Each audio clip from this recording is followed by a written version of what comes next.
Trump नरम और bulls गरम। जी हाँ, पूरी तरह से तेजी में नजर आ रहे हैं बुल्स और एक के बाद एक नए ऊंचाइयों पर छूते दिख रहे हैं बाजार। और आज भी शुरुआत करने के लिए ट्रंप की तरफ से तो ग्रीन सिग्नल है कि जाइए तेजी कीजिए। क्या कुछ कहा है कल खास बाजार बंद होने के बाद में ट्रंप ने, वो समझ लीजिए। सबसे पहले तो उनके सबसे बड़े दुश्मन चीन पर आया है उनका दिल, और उन्होंने कहा कि चीन ने कह दिया है भाई कि मैं अब ईरान को हथियार दूंगा नहीं। और ऐसे में जब वो चीन जाएंगे तो चीन के राष्ट्रपति शी जिनपिंग उन्हें बड़े टाइट एकदम जोर से हग करेंगे, यू आर माई फ्रेंड। दूसरी बात ये, उन्होंने चीन को और पूरी दुनिया को भरोसा दिया कि भाई मैं हॉर्मुज खोलने वाला हूँ।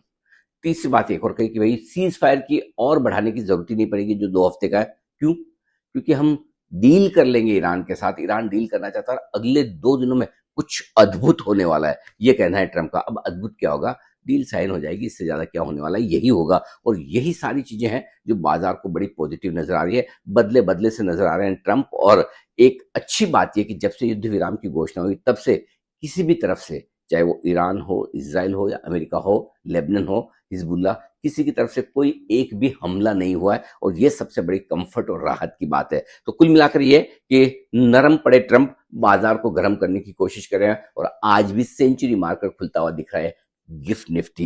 यानी कि तेजी का पूरा रुझान है। बताइए, क्या आपको लगता है कि बाजार का सबसे बुरा दौर खत्म हो चुका है, यहाँ से भी और एक अच्छी तेजी के लिए तैयार है? और एक और बड़ा फैक्ट आपको बताना जरूरी है, वो ये कि कल अमेरिकी बाजारों में नेस्डेक और एस&पी ने बनाया नया लाइफ हाई। साथ ही भारतीय बाजारों में भी मिड कैप और स्मॉल कैप इंडेक्स दोनों ने कल युद्ध के पहले के लेवल्स वापस से छू लिए, यानी कि 27 फरवरी को जहां बंद हुए थे उसके ऊपर निकल गए।